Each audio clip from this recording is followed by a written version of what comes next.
one of the things that is most surprising on a certain level is that the spiritual path, which is an endless path once you're on it, and then you realize that you were always on it, rather than taking you to somewhere new, the spiritual path on a strange level brings you right back to yourself, right back into your humanity, right back into a place that you realize that you actually never left, which is a spiritual ism, of course, but I can only say that it's true.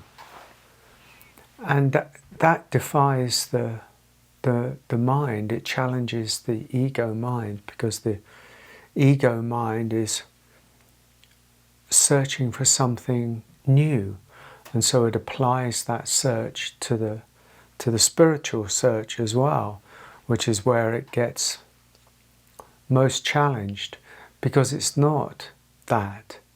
It's about stripping away the false, not building some new set of beliefs. It's about undoing all of the structure of beliefs that built up the self in the first place. That's where the healing is.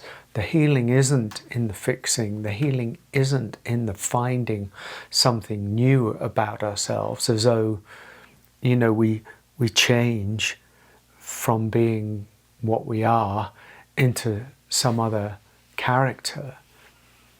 That's not it at all. If anything, that's a kind of therapeutic, psychological model. This is very different to that. This is undoing, untangling, unveiling,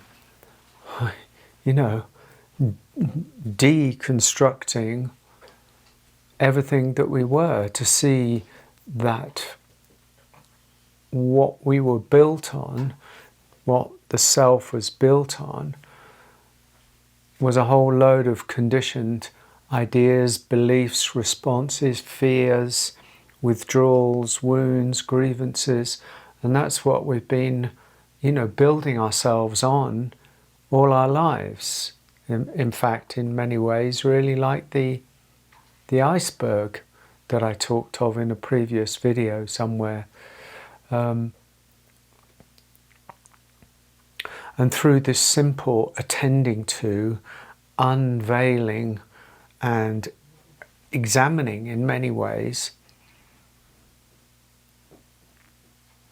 the unconsciousness around those beliefs and structures and conditioned responses, underneath all of that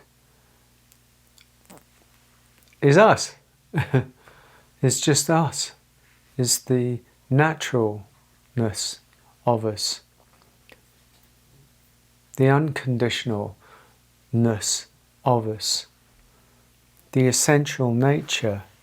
When I say essential nature, I'm not talking about some magical or some mysterious or some other place. It's really just, I'm talking about the very naturalness of us, and we don't have to maneuver our way or defend or attack or somehow strategize our way through life, because that is essentially what many of us are doing. With the self is built on all of the things that we talked about, all of the wounds, the ideas, the beliefs, the inherited conditioning, the relationship with the family, the familial patterns, this whole dance that's woven into us, this whole tapestry, as I like to call it, that's woven into us, that we become, that we assume is us. All has to come undone. And in that undoing is the revelation of us, is the naturalness of us.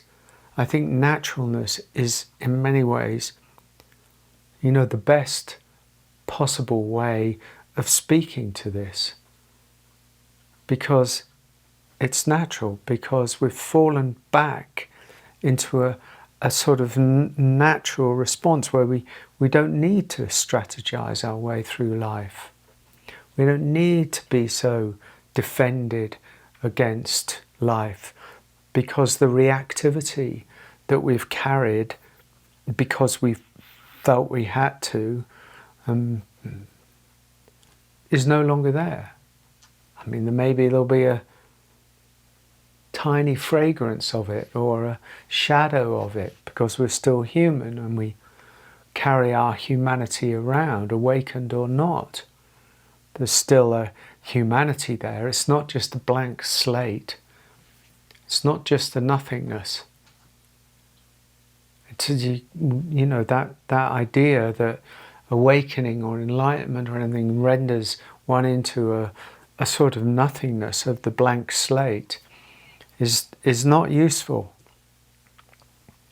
because it sort of dismisses our humanity and suggests that our humanity is a problem that needs to be solved, and enlightenment is the answer. And that's not useful.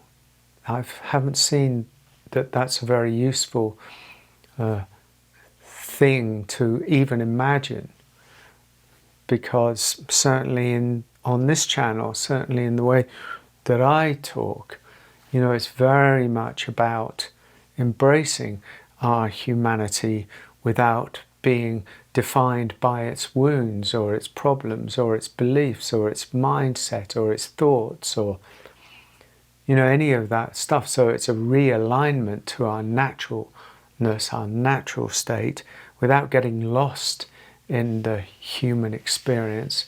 But still the human experience is there, for God's sake. Still we move around the world as a human being, and in that sense we are affected by the world, and we do feel things about the world, and there is a compassion, there is an empathy, there is if something happens, there is a sorrow, there is a sadness, but it's more direct. It hasn't got the baggage behind it. It hasn't got the weight of the past, the unresolved past. The unresolved past that finds its way into every experience. It dictates how we react in everyday life a lot of the time. Well, that's gone. That's what goes. So what's left is natural and direct, with a hint of humanity in it.